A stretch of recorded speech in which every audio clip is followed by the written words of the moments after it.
is exactly the same as the one which drew 0-0 in Nottingham 2 weeks ago, and that means basically a 4-4-2 lineup with McClair and McGarvey the men up front. It also means Tom McAdam returns to defence for his first game since sustaining an injury which resulted in his early departure from the first leg at the City Ground.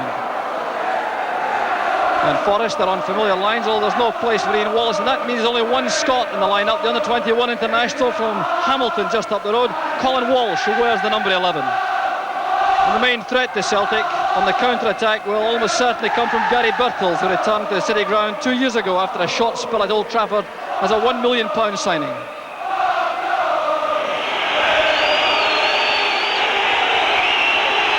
Well, it's like old times here with Celtic Park crammed to capacity, and the enthusiasm of the crowd hasn't been subdued in any way by the steady rainfall which has been coming down for the last hour or so. The conditions will be extremely difficult. A very greasy surface, the ball can be expected to skid rapidly off the surface, and the wind is blowing across the field in this direction, so there may well be some errors. Certainly very difficult for defenders. Sinclair's first contribution. This is Chris Fairclough, number 4. The ball is out for a Celtic throw. Steve Hodge. The referee is Andre Dana from Switzerland. So the Celtic dugout, manager David Hay with his aides around him. Ridley's header finding Birtles, Davenport rather. There's Kenny Swain. Good positioning by McGrain. Now McStay. McGrain has made a run on the right. Perfectly judged pass, and that's too powerful for McGarvey. An easy one for Van Breukelen. Good header on from Birtles. Here's Davenport. Good play from Davenport. A chance for Forest. Still Birtles is there. And what a let-off that was for Celtic. Davenport and Birtles turning the Celtic defence inside out. Touch on initially from Birtles. Who was Davenport? Turning Reid and Aiken, making space for the shot. It was well blocked by Bonner, and Birtles might well have scored from the rebound.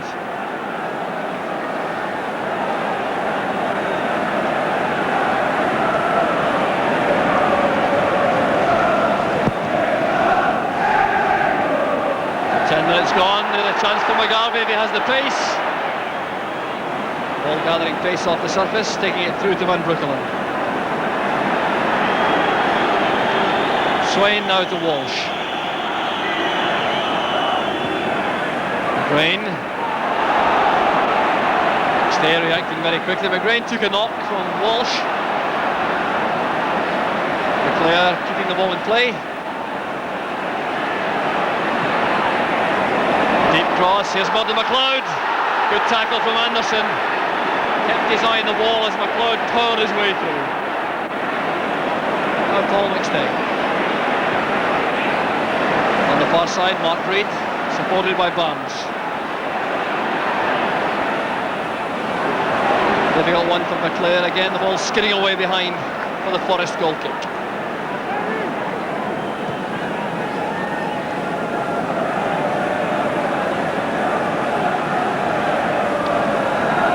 Swain for Forest.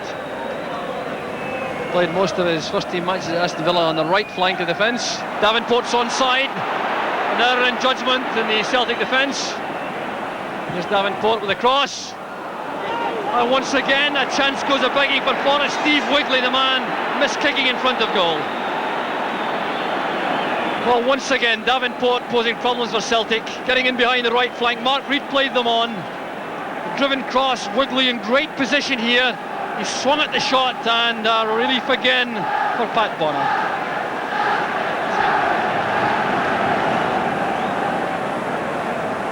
McGarvey slipping, allowing Fairclough to take possession. With the Davenport using the pace of Wigley. He's away from Reid. Aiken coming across. And the early cross well taken by Bonner. Not easy tonight for goalkeepers.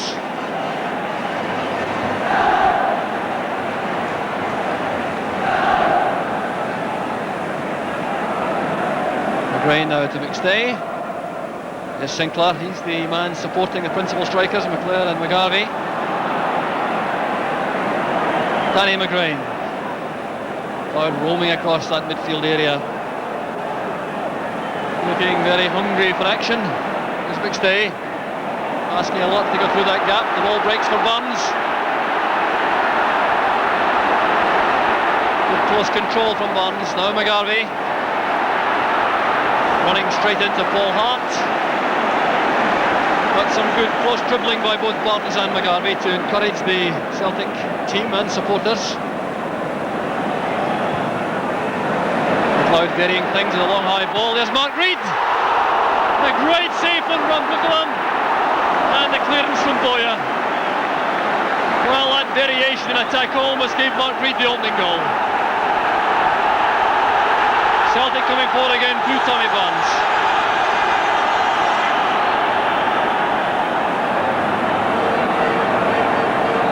Now McLeod. Danny McGrain. Here's Martin McLeod again. And the shot going wide, but that was much more encouraging from Celtic. It was the variation in the tactics from Martin McLeod in midfield which caused the problem there. You see the first time high lofted ball which caught out the Forest defence. Reid coming in at the back, taking it first time in the volley. A fine effort. That's a brilliant save from Van Breukelen. And then the clearance from Boya. Colin Walsh. Well, wasn't enough room for that manoeuvre. He had Davenport ahead of him.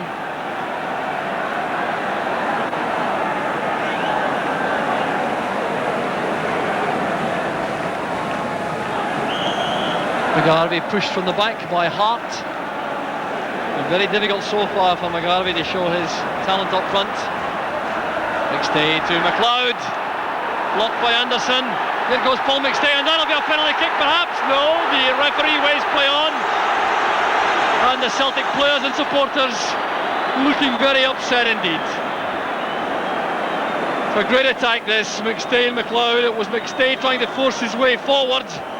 Well, that looked to be a clear penalty kick, denied by the Swiss referee. Oh, McStay may well be entitled to be aggrieved.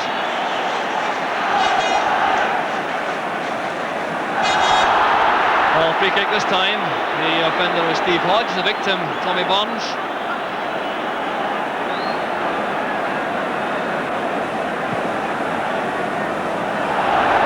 McClair and Swain both missing it, allowing Fairclough to come round the back. McClair cutting off the route to goal. Fairclough's left foot not so hot, couldn't make the clearance. Here's Graham Sinclair. Now Paul McStay. McClair playing it across, and the offside flag was up. Flag up, and I think against Brian McClair even before the cross was made. Well, it wasn't McGarvey who was the offender.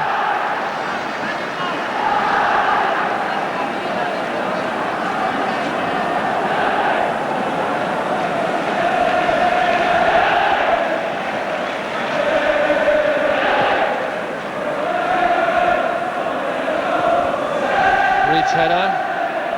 Played forward by Anderson. Well, that move has undoubtedly encouraged the Celtic supporters.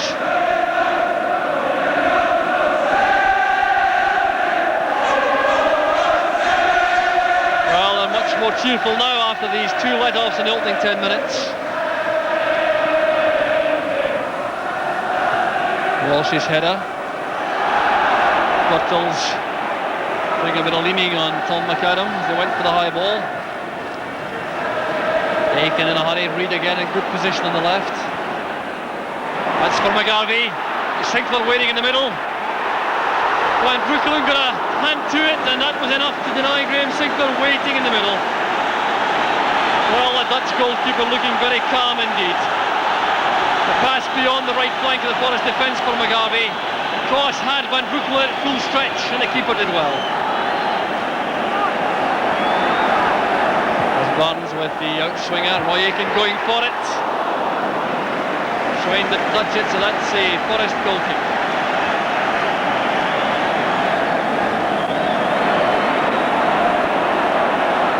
There's Martin McLeod. Well-timed tackle from Anderson. Forrest now the chance in the break. Here's Davenport, Birtles ahead of him, Walsh on the left. Hodge leaving it now for Anderson. And over-carrying the ball as he came forward. But Viv Anderson, who's already shown himself to be a good defender, showing how dangerous he can be in the break.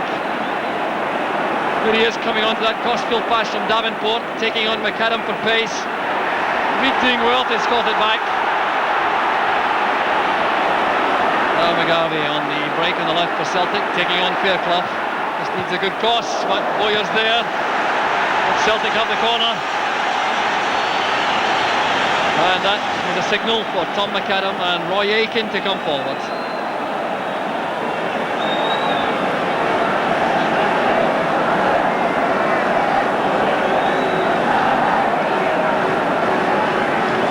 So Barnes again with a corner kick. Aiming for McAdam, it's too high. Here's Roy Aitken. Great effort from Aitken. Wasted no time at all. And that surely would have beaten Van Breukelen a couple of feet lower. Corner kick from Barnes. McAdam was underneath it. The ball carried on from the head of Gary Birtles to Aitken. This is good control, and the volley just going over the top. Van Breukelen playing the long ball forward. It's won by McAdam. Brian McClare couldn't get on the end of it, and the half-time whistle goes. Brian Clough departs to the dressing room. A very happy man, I've no doubt, because Forrest over the piece have taken the honours in a goalless first half. Two excellent chances in the first half, passed up by Forrest early on in the first 10 minutes. Then Celtic had one good effort from Mark Reid, and perhaps were denied what looked like a good penalty kick claim when Paul McStay was brought down. But half-time, no scoring here at Celtic Park. Join us right after the break.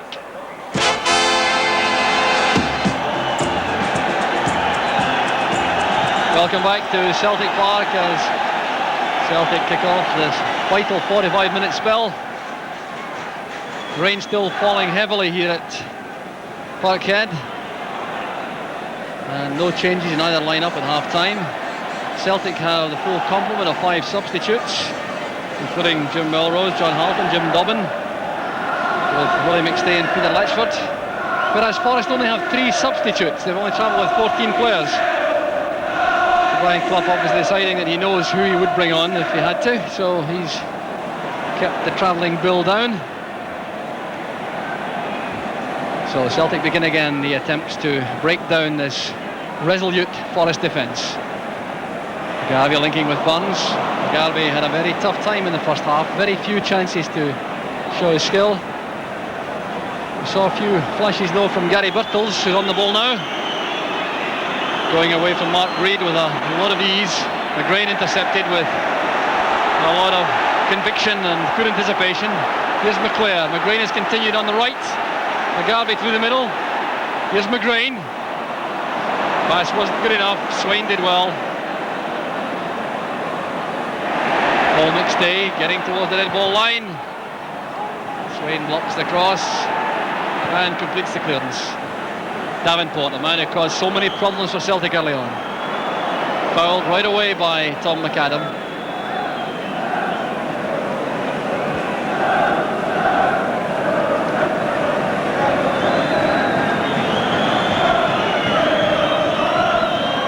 Free kick taken by Swain. The target once again is Birtles. He's very good at screening the ball and turning. Chase now for McGarvey. He's going to get there in front of Paul Hart. Get a chance for Celtic. And Van Breukelen at full stretch, that was a great save. McGarvey's first real look at goal. Outpacing Paul Hart and Chris Fairclough, slanting the shot across Van Breukelen, and not only reach it, but he pushed the ball away from Brian McClare. So an encouraging opening for Celtic in the second half. Paul McStay with a corner kick.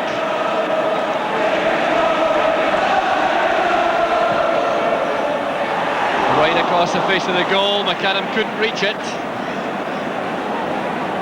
Well, if he had reached that, the power in the cross would have given him a chance to send a very strong header towards goal.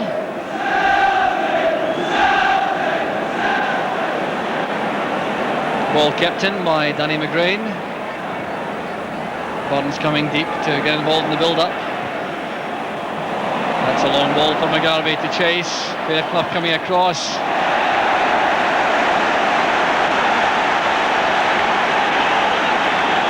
So McGarvey's wide run and the corner kick for Celtic. The big men are up again. Forest defence so far though has coped very well with these corner kicks. Variation with the low one. Sinclair returns it to Burns. Good play from Burns. Aiken up in support of the attack. Determination. Well now Aiken I think clearly took a dive. Paul Hart was challenging. Ian Bowyer making his feelings known. Let's check that again. Aiken making the run. You could see the stumble initially, then taking the ball beyond Hart. Clearly no penalty kick.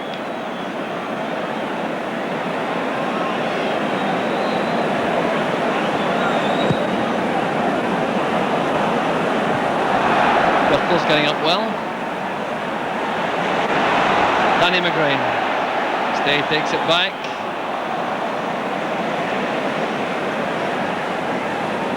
Some excellent marking among the Forest players. And the one-man free is on the left. It's Mark Reid. Burns tried to find him. Here's Wigley. Under pressure from Reid. Good plays on the young winger.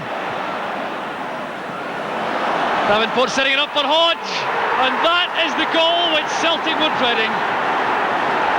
Steve Hodge makes it 1-0 to Forest, and remember that away goal could be crucial. All down to that positive run on the right from Steve Wigley. He took on the whole left flank of the Celtic defence by himself. A clumsy challenge that from Roy Aiken. Wigley with a cross, and this was again brilliantly developed inside. Davenport teeing it up for Hodge, and Bonner had no chance at all. McLeod now to Mark Reid. Burns is on the left touchline. Now Wigley's the first defender. There's Brother McLeod. Aiken coming to the back. Celtic might well need some reinforcements in that area. The turn ball to Aiken from McStay. Drain playing it in. Hart's clearance. Needs some width on the left. Burns is now trying to provide it. Some excellent marking among the Forest defenders. McLeod and Hodge getting a bit hot under the collar. And more accurately, Murdo McLeod was he who made the rash challenge, which has given Forest a free kick.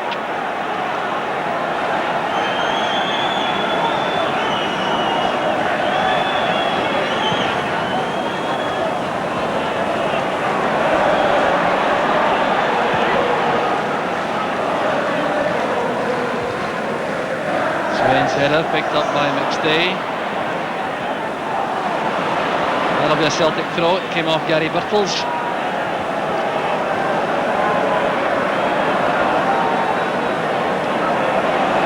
Once again, you can see how difficult it is for a Celtic player to find a player in space.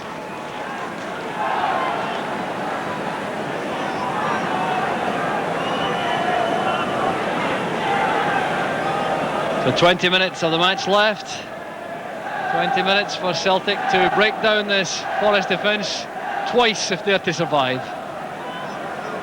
To be perfectly honest, there aren't many signs that they're capable of doing it. This is better though. And a vital touch. Burns tried to find Mark Reid on the left. Reid is out of position now as Wigley was robbed by Burns. Chance now for Celtic. And Hart taking up good position to intercept the cross.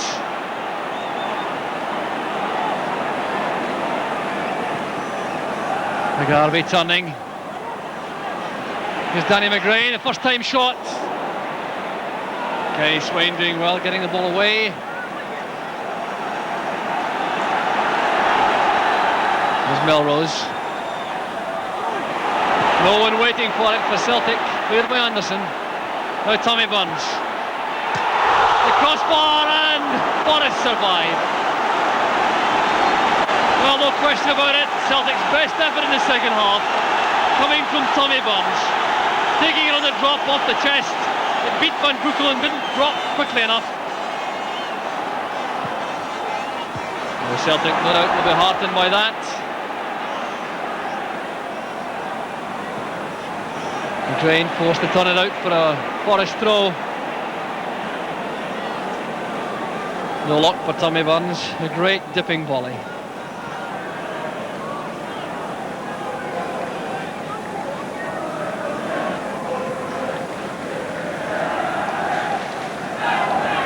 Davenport looking for Walsh. Aiken has enough pace.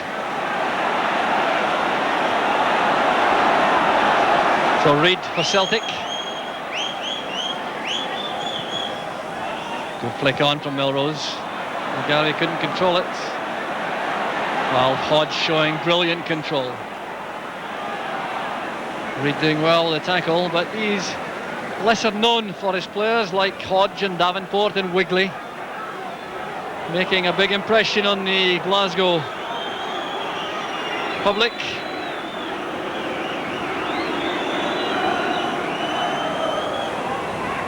There's Birtles. Does all the work with the left foot. Raviv Anderson. Hodge. There's Bowyer again in space in midfield. Possession's the name of the game for Forest now. Now Wigley, if he can catch it, has a great chance to cross. Greasy surface beating him.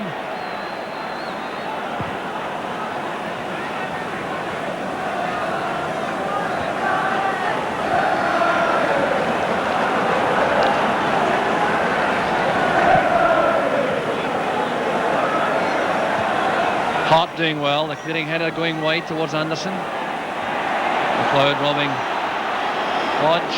Here's Paul McStay with McGrain ever willing coming up from the back on the right. Not a good enough cross though. An easy one for Swain. And Birtles now seeking out Davenport to make a lonely run up front. Appeals for a throw not given. Davenport against Aiken. The pull back to Walsh. And a perfect finish. And that surely ends the European competition for Celtic. Forest bench is jubilant. And that was a brilliant goal. It came right out of defence. Davenport took the pass from Birtles, took on Tom McAdam, then had the courage to take on Roy Aiken coming into the box. A look at the control and the strength he shows here. Hits the dead ball line, pulls it back for Walsh, and the calmest of finishes.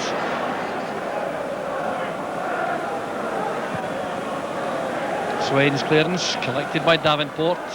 Here's Mark Reid. Now Barnes. Anderson inviting him to go inside.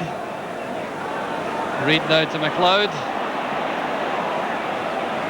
Couldn't get it beyond Swain, but here's Paul McStay. Given away though to Birtles. And once again content to thump the long ball upfield, knowing that Peter Davenport will give chase. Here's Roy Aiken now for Celtic.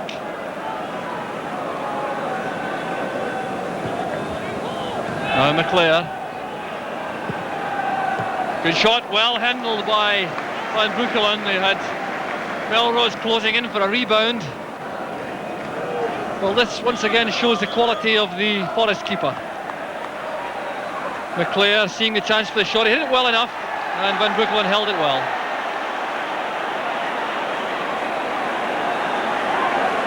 An indirect free kick given now to Celtic. Just outside the 6-yard box, which means that the Forest team will have to assemble on the goal line. So the whole Forest team is on that goal line. Oh, a very unusual sight indeed. The ball will be played back, and I think it's very difficult to expect it to get through the wall, and McLeod doesn't make it. Chance at the far post. That's a corner kick to Celtic. Well, it's a very rare occurrence that, the indirect free kick with the whole team in the goal line, but very seldom do you see a goal coming from that. The indirect free kick given for blatant time wasting by the Forest players. That's in the net! Brilliant header from Murdo McLeod. 11 minutes left now. Can Celtic turn the match round? So a corner kick paying off at long last for Celtic. Played a win by McStay. McLeod coming for it. Got to it before Hart. And Hodge couldn't clear it off the line. Quigley trying to cross his man. Tommy Burns succeeding too. Aiken coming across. Free kick against Mark Reid. Peter Davenport appeared to make the most of that, although he did appear to be caught by the Celtic fullback.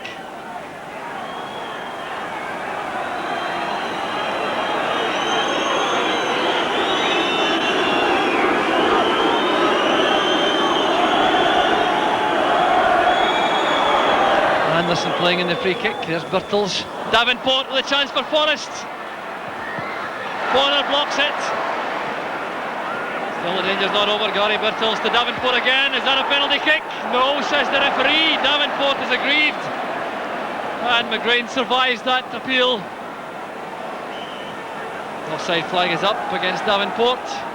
Celtic supporters still defiant as they sing in support of their favourites. But the cause now surely in Europe this season is lost for Celtic. Losing out to a superb performance from Nottingham Forest. Here's Murdo McLeod. Now it's about consolation goals.